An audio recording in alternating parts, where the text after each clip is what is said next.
Good morning, everyone. You know, smile creates a miracle in our life. Will you agree or disagree with this? I agree with this because when we smile while contacting a particular person or facing a particular person or while communicating with particular person, it will create a positivity in our mind and body. So please ensure smile in all of your life. It will create a miracle not only to you but also to the whole society. So always keep a smile on your face. Have a good day. So we can start our today's class with the problems and solutions of rent-free accommodation.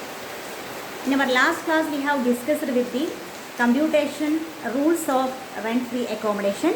So today we are going to check out and compute the problems regarding rent-free accommodation. So we move on to our session. First, rent-free accommodation problem in the case of government employees.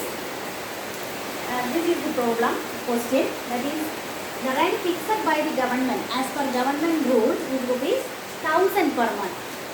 This is the case of particular employee who is working under government sector. Then fair island value ₹5,000 per month. Then furniture costing ₹20,000. These are the details given. So we have to compute the problem. So first of all we have to work out the problem by drawing a pro forma. Computation of rent-free accommodation for the assessment year 2020-21. Before move on to the problem, we have to write down certain notes regarding this particular case. This is the main rule for working out of problem, that is നമ്മൾ first ഒരു problem ചെയ്യുമ്പോൾ ബ്രീഫായിട്ട് ഈ problem question തരുമ്പോൾ നമ്മൾ അതിനനുസരിച്ച് solution ചെയ്യുന്ന സമയത്ത് ഈ സൊല്യൂഷൻ നമ്മുടെ സൊല്യൂഷൻ കാണുന്ന സമയത്ത് തന്നെ ആ വായിക്കുന്ന ആൾക്ക് അല്ലെങ്കിൽ ആ റീഡർക്ക് അതിൻ്റെ ക്വസ്റ്റ്യൻ എന്താണ് എന്ന് മനസ്സിലാകണം എന്നാണ് യഥാർത്ഥ പ്രോബ്ലം സൊല്യൂഷനെ പറ്റി പറയുന്നത്. That is the reader has to know what is the question and what are the conditions or what are the items included in the question. അതാണ് ഒരു റിയൽ സൊല്യൂഷൻ്റെ ഓർഡർ, അല്ലെങ്കിൽ ഒരു റിയൽ സൊല്യൂഷൻ അങ്ങനെ ആയിരിക്കണം എന്നാണ് പറയുന്നത്. അപ്പോൾ ആ സൊല്യൂഷൻ അങ്ങനെ ആവണമെന്നുണ്ടെങ്കിൽ നമ്മൾ ഇതിലൊരു നോട്ടായി എഴുതണം. നമുക്ക് എന്താണ് ക്വസ്റ്റ്യൻ എന്ന് മനസ്സിലായേ ആ കാര്യം നമ്മളൊരു നോട്ടായിട്ട് നമ്മൾ വർക്കൗട്ട് ചെയ്യണം. That note means in this particular case it is in this case for example we put the name Mr. A. Mr. A is a government employee.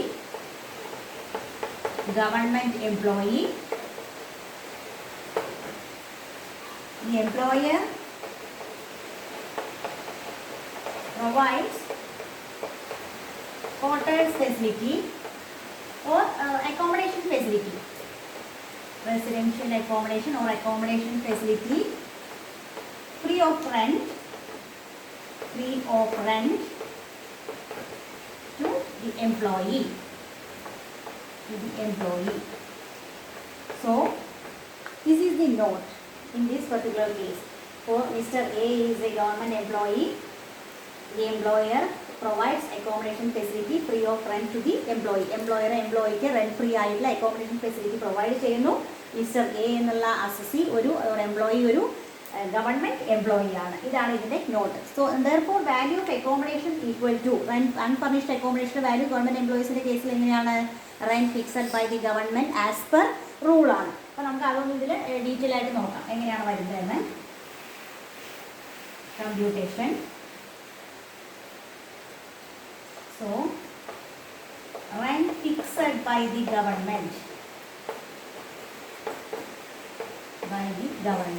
rent fixed by the government, that is ₹1,000 into 12. ഇവിടെ നമ്മൾ പ്രത്യേകം ശ്രദ്ധിക്കുന്ന ഒരു കാര്യമുണ്ട്. ഈ 1000 rupees per month ആണ്. അപ്പം suppose ഈ അക്കോമഡേഷൻ യൂസ് ചെയ്യുന്നത് 8 മന്ത്സിനാണെങ്കിൽ 8 മന്ത്സ് മാത്രമേ ഇയാൾ യൂസ് ചെയ്തിട്ടുള്ളൂ എന്നുണ്ടെങ്കിൽ നമ്മൾ എഴുതേണ്ടത് ഇവിടെ ഇൻറ്റു 8 ആണ്. Instead of 12 we have to write 8. അതല്ലാതെ നമ്മൾ ഉപയോഗിക്കുന്നതിന് മാത്രമേ പെർക്യൂസിറ്റ് നമ്മൾ ചാർജ് ചെയ്യാൻ പാടുള്ളൂ. ഉപയോഗിക്കാത്തതിന് നമ്മൾ പെർക്യൂസിറ്റ്സ് ഒരിക്കലും നമ്മൾ ചാർജ് ചെയ്യാൻ പാടില്ല എന്നാണ് പറയുന്നത്. അപ്പം നമ്മൾ ഉപയോഗിച്ചത് 12 മന്ത്സ് കംപ്ലീറ്റ് ഉണ്ടെങ്കിൽ 12 എഴുതാം. അതല്ലെങ്കിൽ നമ്മൾ എത്രയാണോ യൂസ് ചെയ്ത് അത്ര മാത്രമേ നമ്മൾ എഴുതാൻ പാടുള്ളൂ. സോ ഇതിലൊന്നും പറയുന്നില്ല. അപ്പം നമ്മൾ അസ്യൂം ചെയ്യാണ് കംപ്ലീറ്റ് ഇയറും ഇയാൾ തന്നെയാണ് യൂസ് ചെയ്യുന്നത്. So 1000 × 12 that is 12,000. ദെൻ ഈ 12,000നെയാണ് നമ്മൾ പറയുന്നത് value of rent free unfurnished accommodation. Value of rent free unfurnished accommodation ഈ 12,000 ആണ്. ഇനി ഫർണിച്ചർ ഫെസിലിറ്റി ഉണ്ടായതുകൊണ്ട് ഒരു 20,000 ഉണ്ട്. കോസ്റ്റ് ഫർണിച്ചറിൻ്റെ കോസ്റ്റാണ് 20,000. സോ നമുക്കറിയാം റൂൾ പ്രകാരം ആഡ് 10% കോസ്റ്റ് ഓഫ് ഫർണിച്ചർ. അപ്പോൾ ഇതിൽ നിങ്ങൾക്കൊരു ഡൗട്ട് റൈസ് ചെയ്യാനുള്ള ചാൻസ് ഉണ്ട്, FRV എന്തിനാണ് തന്നിരിക്കുന്നത്. അപ്പോൾ ഇത് മിസ്ലീഡ് ചെയ്യാൻ വേണ്ടി എപ്പോഴും ഇതുപോലുള്ള ക്വസ്റ്റ്യൻസിൽ FRV തരാറുണ്ട്. പക്ഷേ we don't have to take FRV for our consideration. അത് നമ്മൾ തെറ്റിക്കാൻ വേണ്ടി തരുന്നതാണ്. അപ്പോൾ അതുകൊണ്ട് നമ്മൾ FRV ഈ കേസിൽ എടുക്കേണ്ട ആവശ്യമില്ല. അപ്പോൾ FRV നമ്മൾ എടുക്കണ്ട. ഈ കേസിൽ നമ്മൾ FRV നമ്മൾ കൺസിഡർ ചെയ്യേണ്ട ആവശ്യമില്ല. So add 10% cost of furniture. That is 20,000ന്റെ 10%. That is 2,000. Add ചെയ്യുന്നു 14,000. This is the value of rent free furnished accommodation. ഇതാണ് ഗവൺമെൻറ് എംപ്ലോയി ആയ മിസ്റ്റർ എയുടെ കേസിലുള്ള value of rent free furnished accommodation. I think it's clear. This is the value of rent free accommodation in the case of government employee.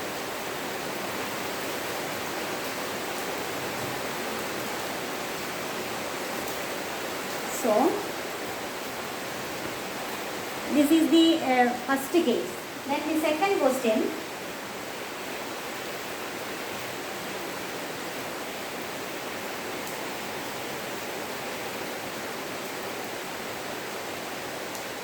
This is also in the case of government employee. That is salary rupees 1,50,000. 1,50,000. Then rent fixed by the government.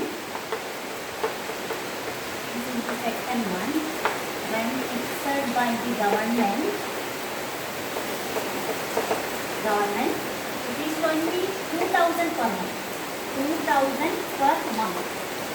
2,000 per month. Then FRV rupees 7,500 per month. 7,500 per month. This is the second question. Then value of furniture cost rupees 1,20,000. So we have to work out this problem. First, the computation of rent free accommodation for the assessment year 2020-21. In the case of our notes ഇതിൽ വീണ്ടും repeat ചെയ്യുന്നില്ല. കഴിഞ്ഞ പ്രോബ്ലത്തിൽ ഞാൻ പറഞ്ഞിട്ടുണ്ടായിരുന്നു നിങ്ങൾ ഈ problem എഴുതേണ്ട space നിങ്ങൾ എത്ര സ്പേസ് ആണോ ഈ പ്രോബ്ലം ചെയ്യാൻ വേണ്ടതെങ്കിൽ അത് നിങ്ങൾ വിട്ടതിന് ശേഷം താഴെ നമ്മൾ വർക്കിംഗ് നോട്ട് എന്ന് പറഞ്ഞാണ് ഇതിൻ്റെ നോട്ട്സ് എഴുതുന്നത്. ഞാൻ ഫസ്റ്റ് നമ്മൾ പറഞ്ഞില്ലേ ഈ എംപ്ലോയി ഒരു ഗവൺമെൻറ് എംപ്ലോയി ആണ്, ഗവൺമെൻറ് ഒരു റെന്റ് ഫ്രീ അക്കോമഡേഷൻ പ്രൊവൈഡ് ചെയ്യുന്നത് എന്നുള്ള കാര്യം നിങ്ങൾ നോട്ട് ചെയ്യേണ്ടത് നിങ്ങളുടെ പ്രോബ്ലം എഴുതി സൊല്യൂഷൻ എഴുതേണ്ട സ്പേസ് കഴിഞ്ഞ് ലാസ്റ്റ് ഭാഗം നോട്ട്സ് വർക്കിംഗ് നോട്ട്സ് എന്ന് പറഞ്ഞ് 1 by 1 ആയിട്ടാണ് എഴുതുന്നത്. Suppose in the case of S A question working not should be drone 1 by 1 അങ്ങനെയാണ് എഴുതുന്നത്. അത് നമുക്കൊരു എസ് എ വരുന്ന സമയത്ത് നമുക്ക് ഒന്നുകൂടി ഡീറ്റെയിൽ ആയിട്ട് ഞാൻ അങ്ങനെ പറഞ്ഞു തരാം. സോ ഇപ്പോൾ നിങ്ങൾ ഈ ഒരു ടൈം ബീങ് നമ്മൾ കൺസിഡർ ചെയ്യുന്നത് ഈ ഒരു കാര്യം മാത്രമാണ്. വർക്കിംഗ് നോട്ട് എഴുതണം. ഒരു റിയൽ പ്രോബ്ലം എഴുതേണ്ട അല്ലെങ്കിൽ ഒരു സൊല്യൂഷൻ ചെയ്യേണ്ടത് നമ്മൾ ആ ഒരു രീതിയിലാണ് ചെയ്യേണ്ടത്. അപ്പോൾ നമ്മളെപ്പോഴും അതിനോട് നമ്മൾ കമ്മിറ്റഡ് ആയിരിക്കണം. അത് ഇൻകംപ്ലീറ്റ് ആയി ചെയ്യരുത്. ഇൻ കേസ് നിങ്ങളുടെ ആൻസറിൽ എന്തെങ്കിലും മിസ്റ്റേക്ക് വന്നാലും നമ്മൾ ചെയ്യുന്ന പ്രോസസ്സിൽ ഒരിക്കലും മിസ്റ്റേക്ക് വരരുത്. കാരണം അതൊക്കെ നമുക്ക് അറിയാവുന്ന കാര്യങ്ങളാണ് മനസ്സിലാക്കി കഴിഞ്ഞാൽ. കാരണം വർക്കിംഗ് നോട്ട് എഴുതണം. മാത്തമാറ്റിക്കൽ ഫിഗേഴ്സിൽ ചിലപ്പോൾ ബുദ്ധിമുട്ടുകൾ ഉണ്ടായിരിക്കാം. പക്ഷേ ഇതിലൊരിക്കലും മിസ്റ്റേക്ക് വരരുത്. So first case, rent fixed by the government. Rent fixed by the government as per rule, that is 2000 into 12. That is 24,000.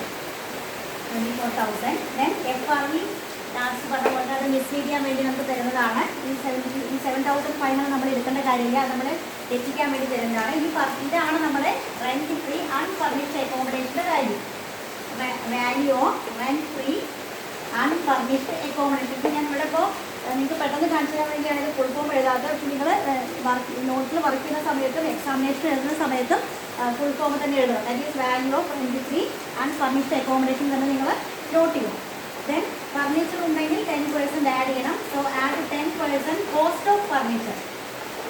10% cost of furniture, that is 1,20,000-ൻ്റെ 10%, ദാറ്റ് ഈസ് 12,000.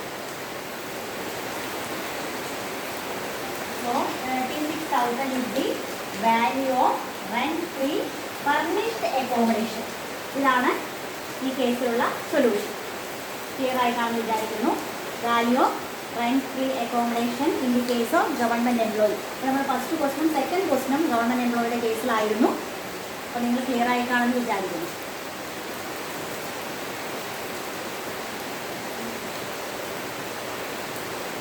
സോ നമുക്കിനി next നമ്മൾ rent free accommodation തന്നെ, value rent free accommodation തന്നെ നമുക്ക് എങ്ങനെയാണ് other എംപ്ലോയീസിൻ്റെ കേസിൽ വരാനുള്ളത് കൂടി നമുക്കൊരു പ്രോബ്ലം വർക്കൗട്ട് ചെയ്ത് നോക്കാം.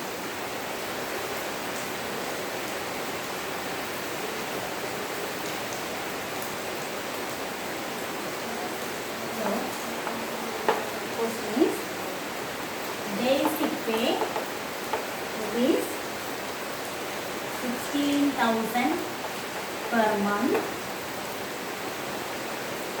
DA is 4,000 per month, 40% home part or salary, 40% home part of salary. Then bonus rupees, bonus 16,000 per annum. Commission rupees 9,000 per annum. Then FRV rupees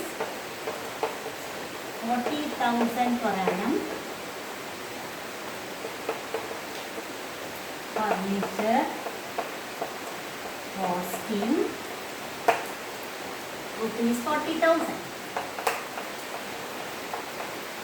Rupees 40,000. So compute gross salary ആണ്. Gross salary ഇതിൽ പറയുന്നുണ്ട് the accommodation is situated in a city. Accommodation situated in a city less than 13 lakhs ആണ് population 13 lakhs ആണ് പറയുന്നത്. 13 lakhs ആണ് population ഇവിടുത്തെ പറയുന്നത്. അപ്പോൾ നമ്മളത് ഏത് കേസിലാണ് വരിക എന്ന് നോക്കണം. 3 കേസുകളാണ് അതർ എംപ്ലോയീസിൻ്റെ കേസിൽ വരുന്നത്. Value of rent free accommodation നമ്മൾ കണക്കാക്കുന്ന സമയത്ത് ദാറ്റ് ഈസ് എന്താ ഫസ്റ്റ് കേസിൽ വരുന്നത് 25 lakhs എക്സീഡ് സിറ്റികളിൽ 15% of salary. Then 10 lakhs exceed ചെയ്യുന്നു 25-ലും താഴെയാണെങ്കിൽ 10% of salary. Then the last one less than 10 lakhs ആണെങ്കിൽ 7.5% ഓഫ് സാലറി. സോ നമുക്ക് ഇത് വർക്കൗട്ട് ചെയ്ത് നോക്കാം. കമ്പ്യൂട്ടേഷനോ gross salary for the assessment year 2021. Continuous column, amount column. ഇതിലും നമ്മൾ കഴിഞ്ഞ കേസിൽ പറഞ്ഞ പോലെ തന്നെ നമ്മൾ വർക്കിംഗ് നോട്ട്സ് എഴുതണം. ഈ കേസിൽ വരുന്നത് ഒരു അതർ എംപ്ലോയി, നോൺ ഗവൺമെൻറ് എംപ്ലോയീസിൻ്റെ കേസിലാണ് വരുന്നത്. അപ്പോൾ വർക്കിംഗ് നോട്ട് വരുന്നത് എങ്ങനെയാണ്? റെന്റ് ഫ്രീ അക്കോമഡേഷൻ്റെ കേസിൽ വരുന്നത് the employee is A other employee or non government employee and the accommodation is situated in a city whose population is 13 lakhs. 13 lakhs എന്ന് പറയുമ്പോൾ നമ്മുടെ സെക്കൻഡ് കേസിലാണ് വരുന്നത്. അതായത് exceeding 10 lakhs but does not exceed 25 lakhs എന്നുള്ള കാറ്റഗറിയിലാണ് വരുന്നത്. Therefore value of unfurnished accommodation equal to 10% of salary ആണ് വരുന്നത്. ഇത് തിയറിറ്റിക്കലി ഉള്ളത് നമ്മൾ ലാസ്റ്റ് ക്ലാസ്സിൽ ഡിസ്കസ് ചെയ്തതാണ്. ഇതിൻ്റെ കണ്ടീഷൻ വരുന്നത് ഈ കേസിൽ rent free accommodation 10% of salary ആണ് വരുന്നത്. പിന്നെ ഗ്രോസ് സാലറി ആയതുകൊണ്ട് നമുക്ക് കമ്പ്യൂട്ടേഷൻ കുറച്ചുകൂടി ചെയ്യാനുണ്ട്. അത് ആ ഫോമിൽ എഴുതണം, നമ്മൾ ഓർഡറിൽ എഴുതണം.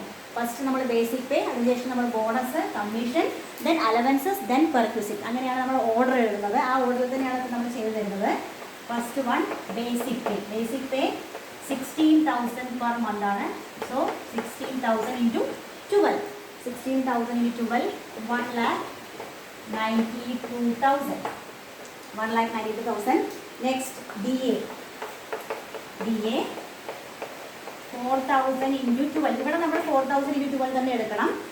ഇവിടെ നമ്മൾ 40% എന്നുള്ളത് നമ്മൾ എടുക്കേണ്ടത് ഇവിടെയല്ല. അത് റെന്റ് ഫ്രീ അക്കോമഡേഷൻ പർപ്പസിന് സാലറി കാണുമ്പോഴാണ് 40% അവിടെ എടുക്കാൻ പാടുള്ളൂ. അത് വരുമ്പോൾ പറയാം, ഒന്നുകൂടി ക്ലിയർ ആക്കി തരാം. അപ്പോൾ ഇവിടെ നെക്സ്റ്റ് വരുന്നത് 48,000. ദെൻ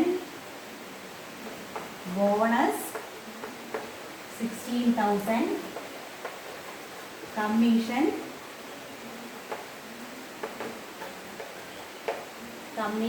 9,000. ദെൻ ഇനി നമ്മളെ വരുന്നത് കമ്മീഷൻ 9,000. ഈ കേസിൽ rent free accommodation. Rent free അക്കോമഡേഷൻ്റെ വാല്യൂ ആണ് നമ്മൾ നെക്സ്റ്റ് കേസിൽ വരുന്നത്. ആ value of rent free accommodation നമ്മൾ എങ്ങനെ കണ്ടുപിടിക്കുന്നുള്ളതാണ്. സോ ഇതിൽ നമ്മൾ DA അല്ല മറ്റേത് അലവൻസുകൾ ഉണ്ടെങ്കിലും നമ്മൾ അതും കൂടി നമ്മൾ ഇതിൻ്റെ കൂടെ എടുക്കണം. ഫോർ എക്സാമ്പിൾ നമുക്ക് ഇതിൽ തന്നെ വേണമെങ്കിൽ ഒന്നുകൂടി നമുക്ക് ഒരു എക്സാമ്പിൾ നിങ്ങൾക്ക് ഒന്നുകൂടി ക്ലിയർ ആകാൻ വേണ്ടി പറഞ്ഞു തരാം. അപ്പോൾ സപ്പോസ് ഇതിൽ എൻ്റർടൈൻമെൻറ്റ് അലവൻസ് കൂടി ഇതിലുണ്ടെന്ന് വിചാരിക്കുക. ഈ ഒരു ക്വസ്റ്റ്യനിൽ എൻ്റർടൈൻമെൻറ്റ് അലവൻസ് റുപ്പീസ് 1,000 കൂടി നമുക്ക് തന്നിട്ടുണ്ടെങ്കിൽ അതുകൂടി നമ്മൾ എങ്ങനെ എടുക്കുമെന്ന് നോക്കാം. 1,000 പെർ മന്ത് ആണെങ്കിൽ ഈ ക്വസ്റ്റ്യനിൽ തന്നെ എൻ്റർടൈൻമെൻറ്റ് അലവൻസ് കൂടി ഇൻക്ലൂഡ് ചെയ്തിട്ടുണ്ടെങ്കിൽ നമ്മളിവിടെ എടുക്കുന്നു എൻ്റർടൈൻമെൻറ്റ് അലവൻസ് 1,000 ഇൻറ്റു 12,000. അത് നമ്മൾ ഇതുപോലെ എഴുതുന്നു. DA നമ്മൾ കംപ്ലീറ്റ് എമൗണ്ട് ഇവിടെ എഴുതണം, ഫുൾ എമൗണ്ട് എഴുതണം. അതർ അലവൻസ് കാണിച്ചു തരാൻ വേണ്ടിയാണ് എൻ്റർടൈൻമെൻറ്റ് അലവൻസ് ഇവിടെ ഇട്ട് തന്നത്. ആ എൻ്റർടൈൻമെൻറ്റ് അലവൻസ് ഉണ്ടെങ്കിൽ അതുകൂടി നമ്മളിവിടെ ഇൻക്ലൂഡ് ചെയ്യുന്നു. ദെൻ നെക്സ്റ്റ് കാറ്റഗറിയിൽ വരുന്നതാണ് നമ്മളെ റെന്റ് ഫ്രീ അക്കോമഡേഷൻ്റെ വാല്യുവേഷൻ വരുന്നത്. So value of rent free accommodation. ആ കേസിൽ നമ്മൾ വരുമ്പോൾ പോപ്പുലേഷൻ 13 lakhs ആണ് പോപ്പുലേഷൻ വരുന്നത്. പിന്നെ നമ്മൾ പറയുന്നത് ഫസ്റ്റ് നമ്മൾ എഴുതുന്നത് നോൺ ഗവൺമെൻറ് ആണ്. നോൺ ഗവൺമെൻറ് എംപ്ലോയി ആണ്. Population less than 25 lakhsലാണ്. അപ്പോൾ നമ്മൾ ആ കാറ്റഗറി വരുന്നത് 10 to 25 ഈ ഒരു റേഞ്ചിലാണ് ഈ പോപ്പുലേഷൻ വരുന്നത്. So value of unfurnished accommodation equal to 10% of salary. 10% of salary ആണ്.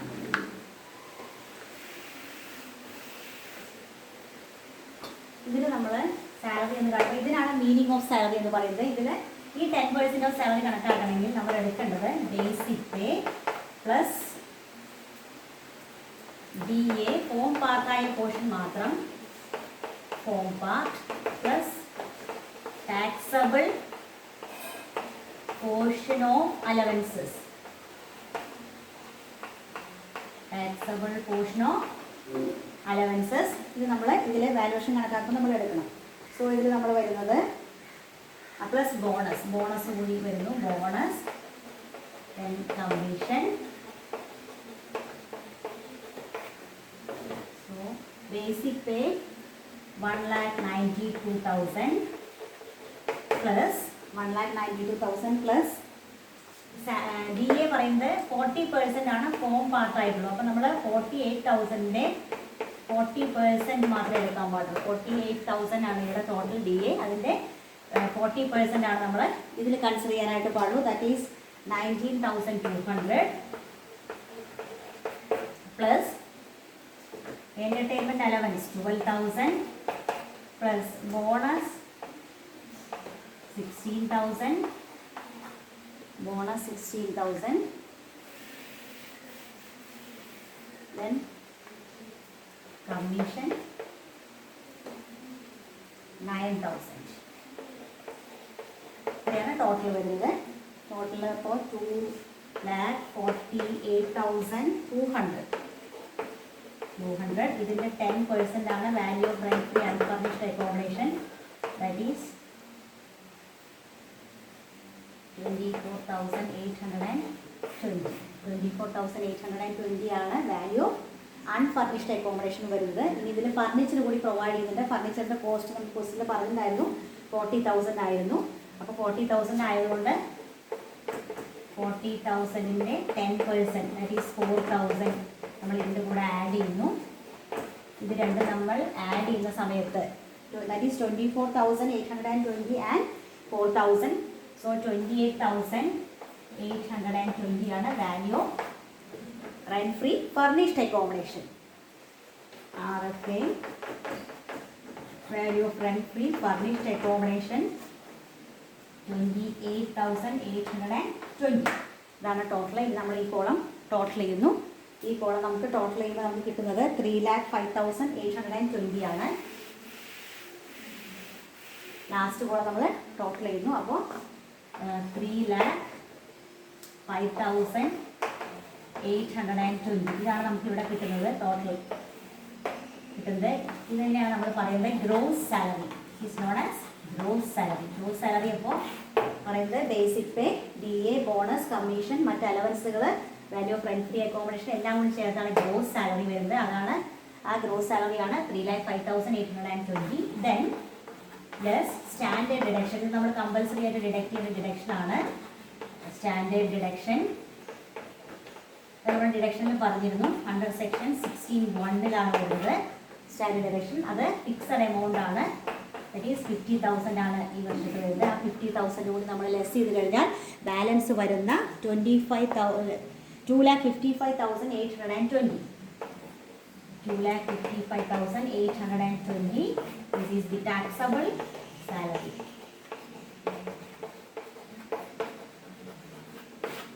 This is the taxable salary. ഇതാണ് നമ്മൾ റെന്റ് ഫ്രീ അക്കോമഡേഷനും അതുപോലെ തന്നെ ഇതിലൊരു ടാക്സബിൾ സാലറി കാണുന്ന പ്രോബ്ലമാണ് നമ്മളിപ്പോൾ ചെയ്തത്. അപ്പോൾ അത് നിങ്ങൾക്ക് ക്ലിയർ ആയി കാണുമെന്ന് വിചാരിക്കുന്നു. എന്തെങ്കിലും ഡൗട്ട്സുകൾ ഉണ്ടെങ്കിൽ നിങ്ങൾ കോൺടാക്ട് ചെയ്യുക. അപ്പോൾ ഒന്നുകൂടി ഡീറ്റെയിൽ ആയിട്ട് പറയണമെന്നുണ്ടെങ്കിൽ പറഞ്ഞു തരാം. പിന്നെ പ്രോബ്ലം പേപ്പറുകൾ നമ്മൾ ചെയ്യുന്ന സമയത്ത് എപ്പോഴും നമ്മൾ സിൻസിയർ ആയിരിക്കുക. ഞാൻ നേരത്തെ പറഞ്ഞ കാര്യം തന്നെ നമ്മളപ്പോൾ നോട്ട്സൊക്കെ എഴുതി വർക്കിംഗ് നോട്ടൊക്കെ എഴുതി നമ്മൾ പ്രോപ്പറായിട്ട് ചെയ്ത് പഠിക്കുക. നമുക്ക് എത്ര മാർക്ക് കിട്ടുന്നു അല്ലെങ്കിൽ നമ്മൾ വളരെ ഈസി മെത്തേഡിലൂടെ മാർക്ക് വാങ്ങിക്കുന്നു എന്നല്ല, നമ്മൾ പ്രോപ്പറായിട്ടുള്ള വേയിൽ നമ്മൾ ആ പ്രോബ്ലത്തിനെ നമ്മൾ മനസ്സിലാക്കി പഠിക്കുന്നതിലാണ് നമ്മുടെ കാര്യം. അപ്പോൾ അത് നന്നായിട്ട് നിങ്ങൾ മനസ്സിലാക്കി പഠിക്കുക. So wish you good luck. Thank you.